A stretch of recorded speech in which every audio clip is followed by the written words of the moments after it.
వంగవీటి రంగా చనిపోయి దశాబ్దాలైన ఆయన ముద్ర చెరిగిపోదు చెదిరిపోదని వంగవీటి 35వ వర్ధంతి సందర్భంగా ఆయన అభిమాన సంఘాలు పేర్కొన్నాయి.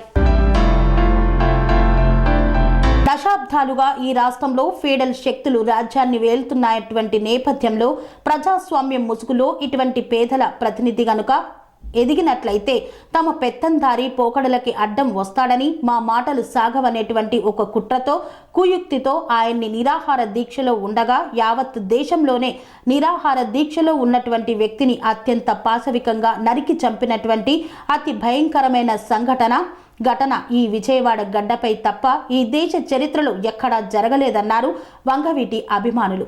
వంగవీటి రంగాన్ని మట్టిపెట్టినటువంటి పరిస్థితుల్లో భౌతికంగా వంగవీటి రంగాను మట్టిపెట్టగలిగారేమో కానీ ఆయన శరీరం నుండి చెందిన ప్రతి ఒక్క రక్తపు బొట్టు ఈ బడుగు జనాన్ని బలోపేతం చేసిందన్నారు.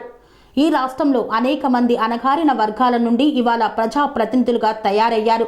ఇన్ని దశాబ్దాలైనా కూడా ఆయన పేరు కానీ ఆయన ముద్ర కానీ చెరిగిపోదు చెదిరిపోదని, ఆయన పేరు చెప్పుకుంటేనే ఓట్లు పడేటువంటి స్థితిలో నడుస్తున్నాయన్నారు.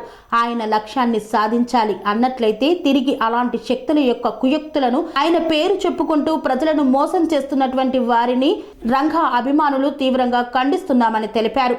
ఆంధ్రప్రదేశ్ రాజకీయ రాజధాని విజయవాడ నుంచి అమెరికా రాజధాని వాషింగ్టన్ డీసీ వరకు రంగా గారి అభిమానులు కోట్లాది మంది ఆయన వల్ల ఇన్స్పైర్ అయ్యి పేద వర్గాల కోసం పనిచేస్తూనే ఉన్నారు.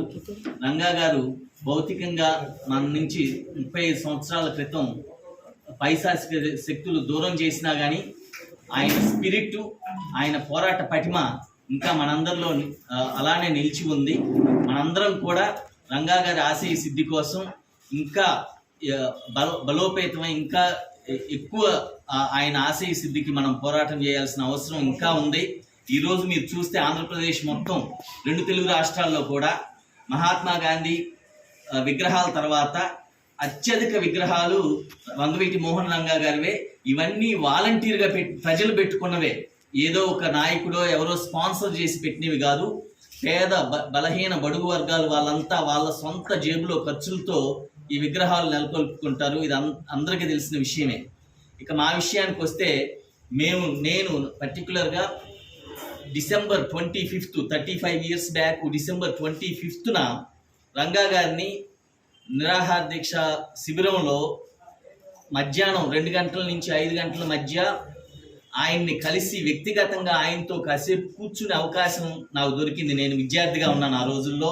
నాకు మా కుటుంబంతో రంగా గారికి ఉన్న పరిచయం దృష్ట్యా ఆయన నిరాహార దీక్షలో ఉన్నప్పుడు నేను వెళ్ళి పలకరించడానికి ఆ రోజు నేను ఎన్ఎస్ఎస్ క్యాంప్లో ఉండి, ఆ రోజు డిసెంబర్ 25th క్రిస్మస్ హాలిడే ఇచ్చారు కాబట్టి ఆ రోజు నేను సినిమాకి వెళ్లకుండా అదేదో వంగవీటి మోహన్ రంగా గారితో కాసేపు కూర్చొని ముచ్చటించి ఆయనకి సంఘీభావం తెలిపి వెళ్ళిన తర్వాతి రోజు నిద్రలేచేసరికి అంత మహానాయకుడిని పొట్టన పెట్టుకున్నారనే విషయం తెలిసి ఎంతో విషాదభరితులమయ్యాం.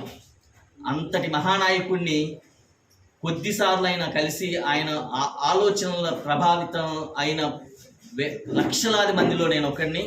ఆయన పేద వర్గాల పట్ల ఎంతటి ప్రేమ చూపించేవాళ్ళో ఆ ఆలోచనలను కొంతైనా నన్ను ప్రభావితం చేసి ఈ రోజున మేము అనేక సేవా కార్యక్రమాలు చేపడుతూ ఉన్నాం. అమెరికా నుంచి మేము ప్రతి సంవత్సరం కనీసం 1500 మంది విద్యార్థులకి ఆప్తా అనే సంస్థ ద్వారా స్కాలర్షిప్లు ఇస్తుంటాం. ఒక్కొక్క విద్యార్థికి 15,000 నుంచి 25,000 రూపాయల దాకా.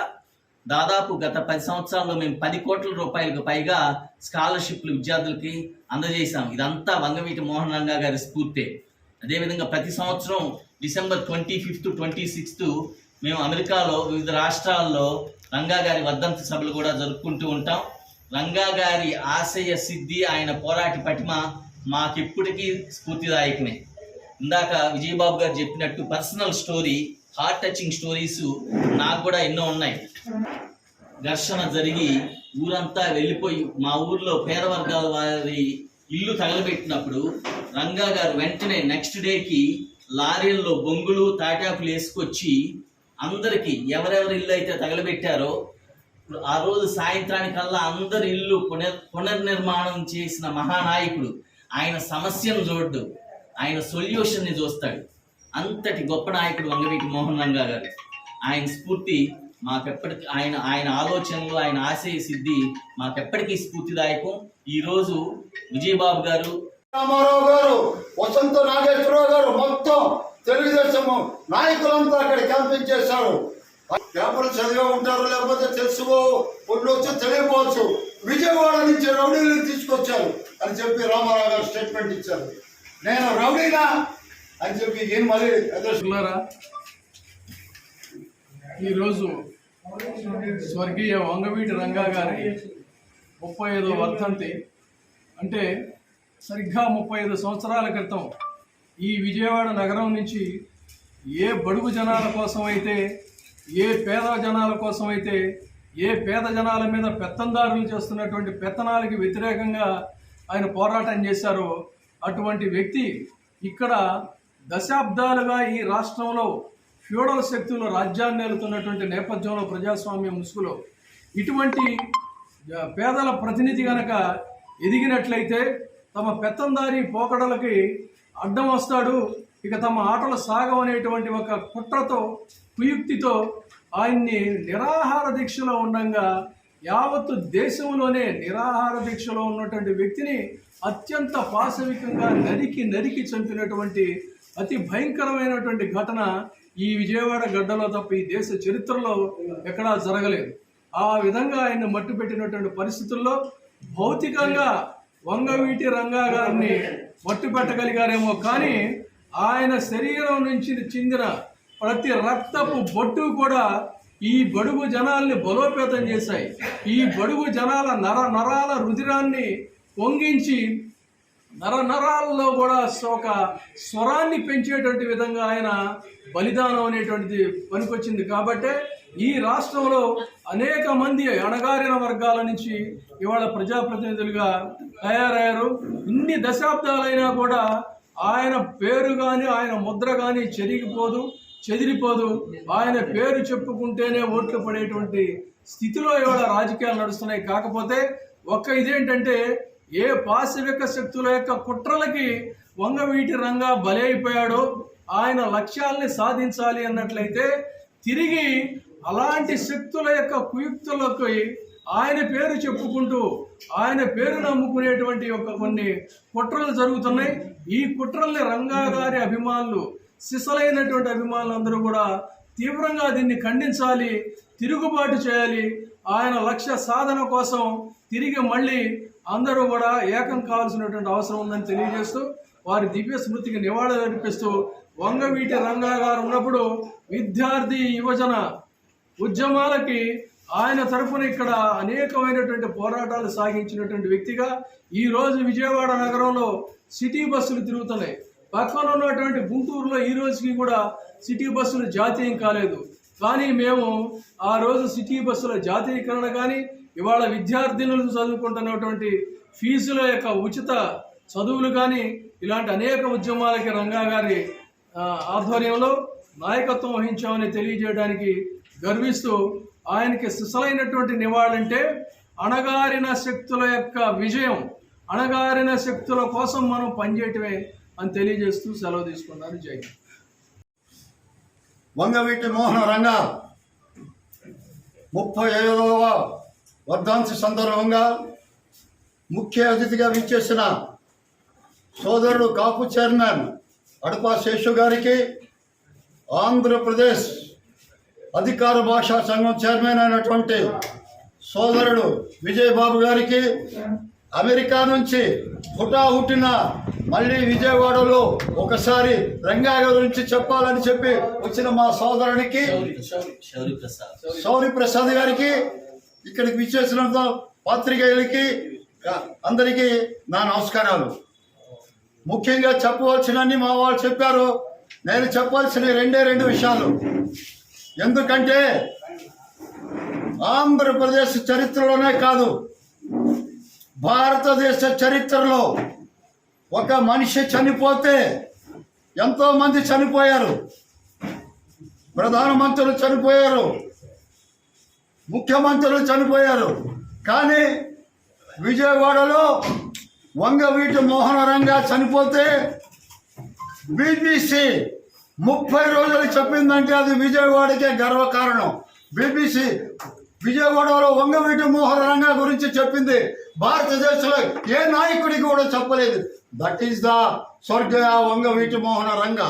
అంతేకాదు ఆయన సినిమా December 26 టైటిల్ పెట్టి నేను స్టార్ట్ చేసి 7 రీళ్లు తీసిన తర్వాత కొంతమంది కుటుంబ సభ్యులే దాన్ని తీయనీకంట కోర్టులో వేసి ఆపేశారు 7 రీళ్లు తీసిన తర్వాత.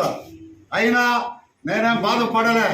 దాన్ని తీయటానికి అప్పటి నుంచి ఇప్పటిదాకా ప్రయత్నిస్తున్నా. ఈ December 26 ఈ ఎలక్షన్స్లోనో లేదా ఎలక్షన్స్ తర్వాత తీస్తానని చెప్పి మీ అందరికీ చెప్తూ మీరు సహకరిస్తారని ముందు పాత్రికేయులు సహకరించాలా. ఎందుకంటే భారతదేశంలో విజయవాడలో ఒక వంగవీటి మోహన రంగా బడుగు బలహీన వర్గాల నాయకుడు. మీకు ఇందాకే చెప్పా, ఆయన ఎవరిని నిలబెట్టాడు ఇక్కడ విజయవాడలో. నేను చెప్తున్నా, మీకు తెలియదు, రామారావు గారు నిలబెట్టారు చాలా మందిని. కానీ రంగా గారు చెప్పులు కుట్టుకునే పేతురు, సోడాలు అమ్ముకునే పెంటయ్య, అలాగే రిక్షా తొక్కే గురవయ్య, ఇటువంటి వాళ్ళందరినీ కార్పొరేటర్లుగా తీసుకొచ్చినటువంటి ఘనత వంగవీటి మోహన రంగా. బడుగు బలహీన వర్గాల నాయకుడు అనటానికి అదొక్కటే తార్కాణం. కాబట్టి మీ అందరూ మీడియా మిత్రులకి ఈ December 26 తప్పకుండా తీస్తా. అది ఈనాడా రేపా ఎల్లుండి అనేది నేను బ్రతుకుండగా నా కుమారుడు కోరిక. నా కుమారుడు చచ్చిపోయి 4 నెలలైంది. ఇక్కడే మీటింగ్ పెట్టా. అయినా ఆడి కోరిక ప్రకారంగా ఆ సినిమా తీస్తానని చెప్పి మీ అందరికీ వాగ్దానం చేస్తూ సెలవు తీసుకుంటున్నాను.